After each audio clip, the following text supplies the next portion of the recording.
मुख्यमंत्री के नाते अशोक जी और हम साथ साथ काम करते रहे और अशोक जी हमारी जो मुख्यमंत्रियों की जमात थी उसमें सबसे सीनियर थे, सबसे सीनियर मुख्यमंत्रियों में है। और अभी भी हम जो मंच पे बैठे हैं उसमें भी अशोक जी सीनियर मुख्यमंत्रियों में से एक है।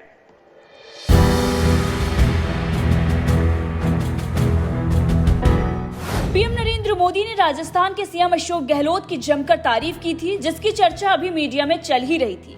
अब इसी बीच कांग्रेस नेता सचिन पायलट ने एक बड़ा बयान देकर हंगामा मचा दिया है। सचिन पायलट का कहना है कि जैसे पीएम नरेंद्र मोदी ने सदन में गुलाम नबी आजाद की तारीफ की थी, वैसे ही अशोक गहलोत की भी की है और आजाद के तारीफ के बाद जो कुछ भी हुआ वही फिर से होगा।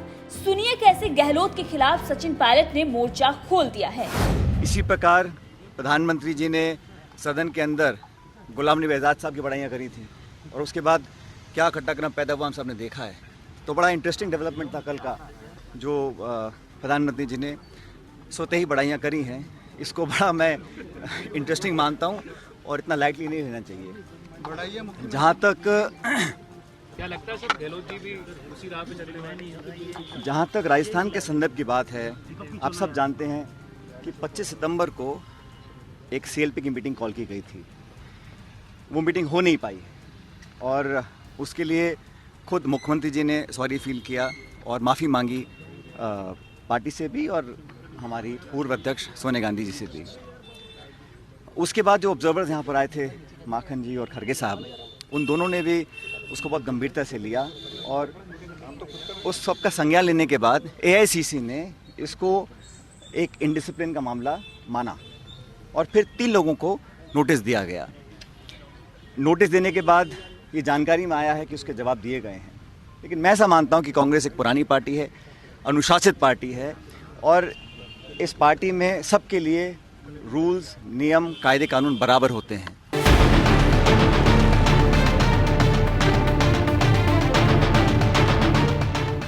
दरअसल राजस्थान के बांसवाड़ा में मानगढ़ गौरव गाथा कार्यक्रम में सीएम गहलोत ने शिरकत की थी और सीएम अशोक गहलोत ने पीएम नरेंद्र मोदी की तारीफ भी की थी, जिसके बाद पीएम नरेंद्र मोदी ने भी अशोक गहलोत की जमकर तारीफ कर दी।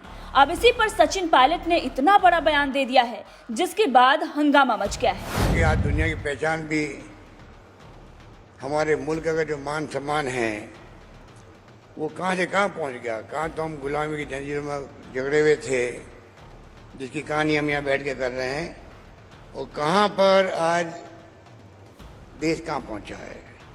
प्रधानमंत्री मोदी जी जाते हैं दुनिया के मुल्कों में तो कितना सम्मान मिलता है इनको।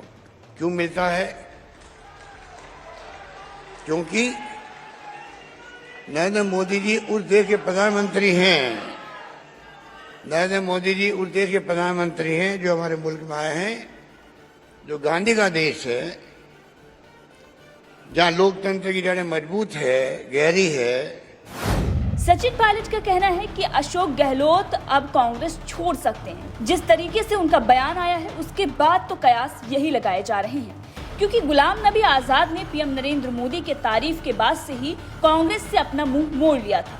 अब भले ही तारीफ के बाद राहुल गांधी ने मोदी से उनके रिश्तों पर सवाल कर लिया हो, जिसके बाद उन्होंने कांग्रेस से अपना मुंह मोड़ा हो, उनका कांग्रेस से मोह भंग हुआ हो, लेकिन पार्टी से किनारा उसी तारीफ के बाद से ही आजाद ने करना शुरू कर दिया था और जिसके बाद वो कांग्रेस से आजाद हो गए थे।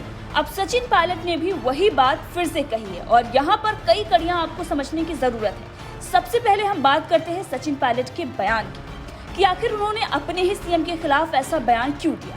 आप सभी जानते हैं कि उनके आपसी रिश्ते अच्छे नहीं हैं, लेकिन ये जो बयान है वो दिखाता है कि पार्टी के बीच में कलह है और अगर पार्टी के किसी नेता पर इस तरीके की टिप्पणी की जाती है तो आने वाले दिनों में जो चुनाव है उसमें कांग्रेस को बड़ा झटका लग सकता है। लेकिन इसको जानते हुए, इसको भांपते हुए भी सचिन पायलट ने अगर इतना बड़ा बयान दिया है तो उसके पीछे बड़ी वजह जरूर है, क्योंकि अगर सीएम की तारीफ पीएम नरेंद्र मोदी कर रहे हैं फिर तो कांग्रेस के नेताओं के लिए ये अच्छी बात है और इससे अच्छी बात हो भी क्या सकती है। सचिन पायलट ये बखूबी जानते हैं, लेकिन सचिन पायलट ने आखिर ऐसा बयान क्यों दिया, इसको समझने के लिए आप आगे तक वीडियो को देखिएगा जरूर।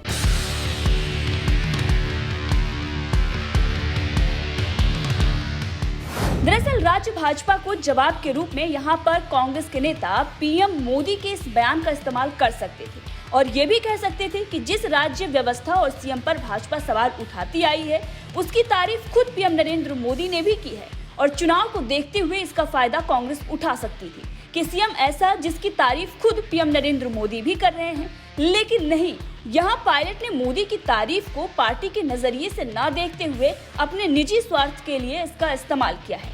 और सचिन पायलट करे भी क्यों ना, क्योंकि जब सीएम बनने की उनकी बारी आई तो सचिन पायलट को बागी बता दिया गया और बागी उन्हें अगर किसी ने बताया तो अशोक गहलोत के खेमे के विधायक ही थे।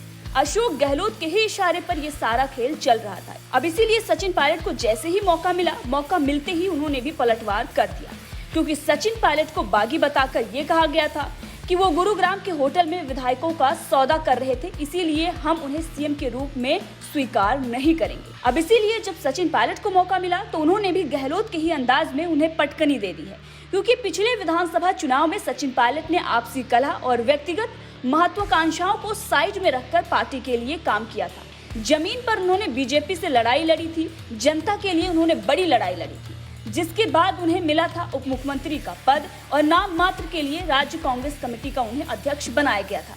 जबकि सचिन पायलट की कांग्रेस में एक भी नहीं चल रही थी उस वक्त, जिसके खिलाफ आला कमान से कई बार पायलट ने शिकायत भी की, लेकिन गहलोत के जादू से पायलट का विमान पूरी तरीके से ध्वस्त हो गया, जिसके बाद पायलट ने ये मन बना लिया कि अब विधायकों को लेकर वो उड़नछू होंगे, जिसके बाद उन्होंने बगावत कर दी और आ गए गुरुग्राम के होटल में, जिसकी वजह से आज भी पायलट को बागी के रूप में देखा जाता है। और इसीलिए जब पिछले दिनों अशोक गहलोत को अध्यक्ष और सचिन पायलट को राजस्थान का सीएम बनाने की बात हुई तो सचिन पायलट के खिलाफ विरोध शुरू हो गया। यहाँ तक कि अशोक गहलोत के खेमे ने आला कमान की भी नहीं सुनी। आला कमान ने जिन शीर्ष नेताओं को मीटिंग के लिए भेजा ताकि मामले को सुलझाया जा सके और अशोक गहलोत को कांग्रेस का अध्यक्ष बनाया जा सके और सचिन पायलट को राजस्थान की सीएम की कुर्सी दी जा सके, उन नेताओं की भी गहलोत खेमे ने इज्जत नहीं रखी और गहलोत खेमे ने उन्हें भी ठेंगा दिखा दिया।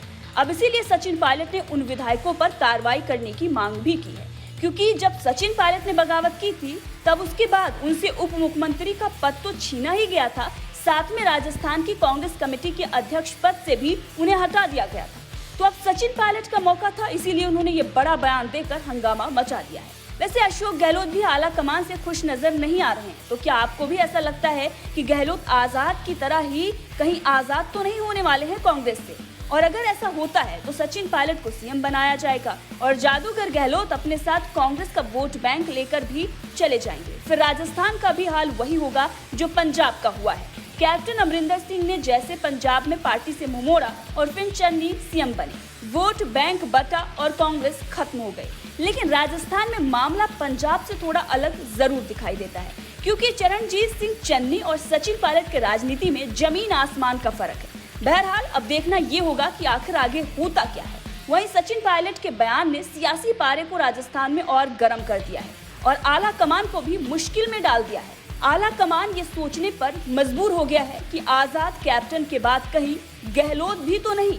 प्रधानमंत्री जी ने कल जो बयान दिए, जो बड़ाइयाँ करी, मैं समझता हूँ बड़ा दिलचस्प एक घटनाक्रम है, क्योंकि इसी प्रकार प्रधानमंत्री जी ने सदन के अंदर गुलाम नबी आज़ाद साहब की बड़ाइयाँ करी थी और उसके बाद क्या घटनाक्रम पैदा हुआ हम सब ने देखा है। तो बड़ा इंटरेस्टिंग डेवलपमेंट था कल का, जो प्रधानमंत्री जी ने सोते ही बड़ाइयाँ करी हैं। इसको बड़ा मैं इंटरेस्टिंग मानता हूँ और इतना लाइटली नहीं लेना चाहिए। वीर गुड़ा बयान दे रहे हैं, बीते दिन उन्होंने अलग बयान दिया, आज पायलट के बयान सत्ता संगठन देखिए को कैसे सरल होना देखो, चाहिए? बयान तो नहीं देना चाहिए वैसे तो, क्योंकि अभी जो है अभी वेणुगोपाल जी हमारे महामंत्री हैं, उन्होंने कहा भाई कि आप बयानबाजी कोई नहीं करेंगे, तो हम तो डिसिप्लिन के बाद चाहते हैं कि सब लोग करें। अभी हमारे सामने एक ही मकसद होना चाहिए, जनता त्रस्त है राजस्थान के अंदर, पूरे देश के अंदर तनाव है, हिंसा हो रही है, महंगाई है, बेरोजगारी है। उसके लिए एक तरफ तो राहुल गांधी पसीना बहा रहा है, 25 किलोमीटर किसे कहते पर डे चलना, लाखों लोग साथ चल रहे हैं, दबाव पड़ेगा केंद्र सरकार पर, इसलिए चल रहे हैं। और उसके बाद में हमारा ध्येय होना चाहिए हम अगली बार सरकार कैसे बनाएं।